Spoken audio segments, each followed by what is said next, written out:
you. Hey. Go ahead and have a seat. I see you're a Brewers fan. It's a good team. Yeah, they're doing pretty good this year. Very well this year. So, I have your paperwork that you've already turned into my office, so I know the general view of your story and why you're here. But can you tell me a little bit more into detail about how you got here today, or why you came? I came because I'm having trouble with alcohol drinking. Mm-hmm. It's kind of consumed my life over the last couple of years. Okay. So is there any specific situations that have led up to now? It's been a combination of things.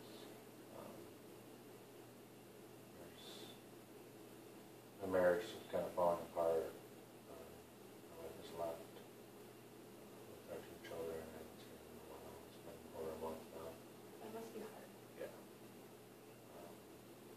I've lost a couple jobs in the last year, so I just can't stop drinking. Okay, so you have tried on your own, or what exactly have you done to quit drinking by yourself? I've tried to just quit cold turkey, and I get sick. Withdraw JP, symptoms. Yeah, physically ill. Mm. I tried to taper off, and it's just, I can't. When I start to drink, it's like it's just not enough. I just drink until I sleep. Okay. So, overall, we're going to develop goals together. It's mainly going to be coming from you, what goals you would like to accomplish, what you need from me, what you want to accomplish during our sessions, excuse me. So, what is it exactly that you want to seek from our counseling sessions? I guess mainly I want to be able to stop drinking, Mm-hmm. obviously, and not have the physical side effects anymore. I'm trying, when I try to stop, I want to be able to stop and not have to be sick. So the withdrawal, so what kind of symptoms do you have when you quit drinking? Vomiting, really bad fever. Okay, so you want to overcome. I get real shaky.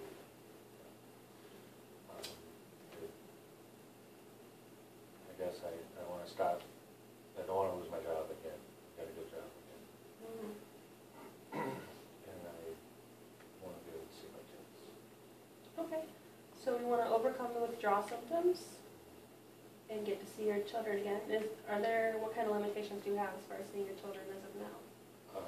Right now, she has them at her mother's house, and she told me that if I had been drinking that day, I can't see them. Okay.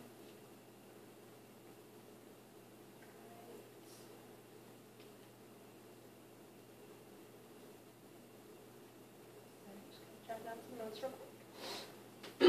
Okay, so can we talk a little bit more about when you started to drink, and if there was anything tied to that, like any reasons that you thought maybe you began to drink, and what led into kind of the escalation of your drinking?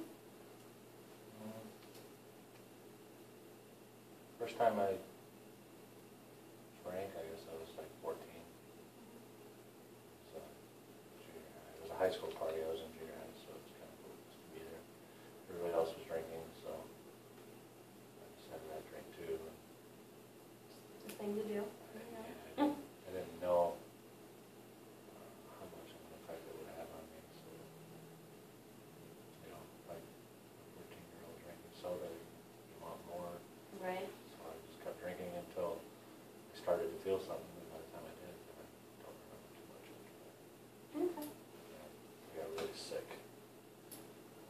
So I didn't drink very much after that in high school. So you didn't like the consequences that drinking got you, so you didn't really drink for a while thereafter? Right. Yeah. So I really didn't until I got into the workforce and started working. Mm-hmm. Started working right out of high school. I'm a machinist, so I'm in manufacturing. And there's a lot of drinkers in manufacturing, so Right.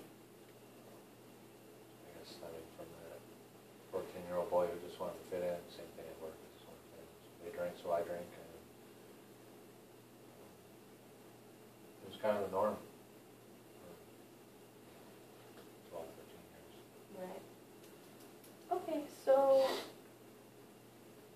I mean, other than the desire to fit in with your peers, was there any, like, emotional reasons why you drank? Like, did you drink when you were experiencing certain feelings, or did any large occasions occur that led into your drinking more heavily? More heavily, yeah. At first, it was just acceptance, I guess. Mhm. And I was older, so I kind of liked the effects. I learned how much to drink without getting sick. Mhm.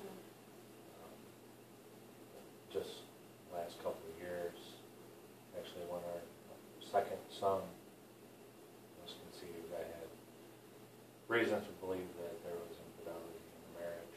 So I kind of started to drink more to escape from that, to not think about it so much. And people in my family just don't get divorced, you know. My parents didn't get divorced. My aunts and uncles are all married, so I thought that's just what you did, you know. And you Right. don't think about it, just move on with life. So you felt a lot of pressure from your family that divorce wasn't an option? Yeah. So I started drinking more frequently. It wasn't just a weekend or after work thing anymore. It became pretty much daily, free time. Anytime that I wasn't working, I was drinking. Okay. Over time, it developed into all the time. Okay. All right. So is there anything else that you would like to discuss as far as your drinking and what led into your drinking and anything in regards to that? I just want to know how to stop. It's kind of flipped. Usually, I would drink to feel off Mm-hmm. and happy, and not even happy, but just out of touch No. a little bit. Yeah. And now it's kind of the other way around. If I'm not drinking, I feel numb, Okay. out of touch, and I can't seem to function unless I have a drink or two or three or four. Okay, so it seems like alcohol became a coping mechanism for you at some point in your life, and would you say it's safe to say that that coping skill is no longer effective? Yeah. Just that's probably mostly what led you, is what I'm hearing you say, to wanting to quit drinking on your own? Yeah. Okay, and do you feel, I mean, you mentioned earlier that you've tried to quit drinking on your own and that you haven't been successful. Have you sought any outside, I mean, other than counseling is awesome, but have you heard of AA or any other suggestions in regards to how to quit drinking? I've seen infomercials on, I work second shift, so Mm-hmm. I see a lot of late night TV, and most of it's infomercials and crappy movies, but I've seen infomercials for some, The Cure, some book or something, and I thought about ordering that, tried to find that at the library. Mm-hmm. Some internet searches. I've heard of AA through a couple of guys at work. Sorry, my last job, I don't work with them anymore, I'm in contact with them anymore. Don't really know what it's about. Just know that they have meetings and Right. they get together.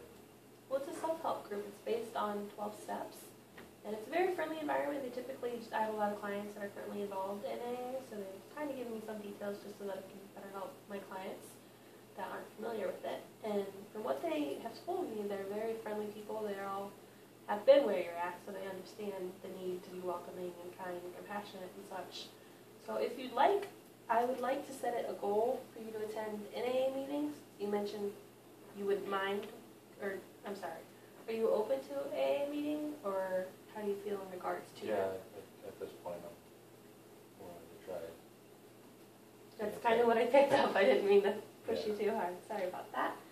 Okay, so would you be comfortable with setting it up as a goal for you to attend an AA meeting before the next time we meet, so we can discuss how you feel about it and that's an option that you think you'd be willing or wanting to take. Yeah, I don't really know where Okay. or when. Okay, I have a list of meetings that they actually have provided, not personally to me, but that they provide to the community. And I will give that to you. And they have meetings all the time, so your second shift won't be an issue. They have meetings pretty much every couple of hours throughout the day and evening, morning, 24 hours around the clock. So, alright, if there's not anything else that you would like to talk about, we just want to review what our goals are going to be.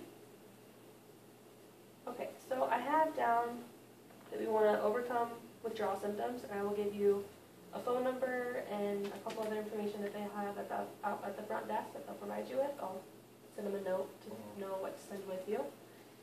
And then you want to maintain your job, so that'll be just hand in hand with continuously not drinking after you get over the withdrawal symptoms. And to see your kids again, that sounds to me like it'd be the most important goal to you. Okay. And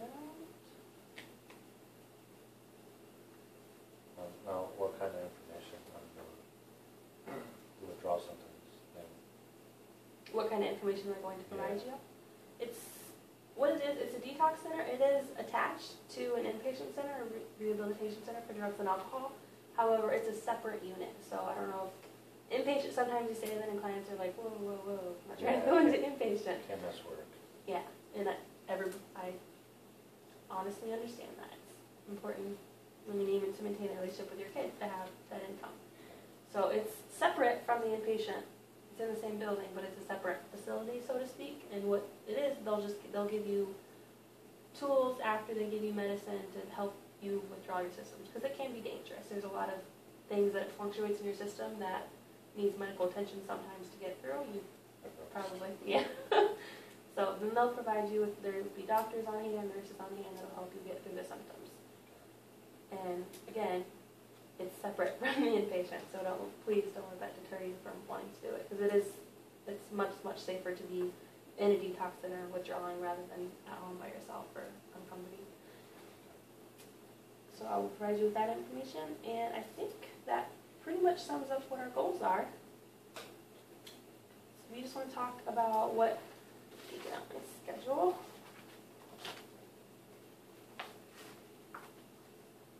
Okay, so it looks like Monday, Tuesdays, and Thursdays are most open for me. Are any of those days work with you? I know you said you work second shift, so Yeah. whatever's best for you. Thursday is good. It's Tuesday in the middle. Okay. So would you like morning, afternoon, evening? Morning is probably good. Okay, that's what I assumed, but I didn't want to push you. I guess the earlier the better. Okay. So how early is your early?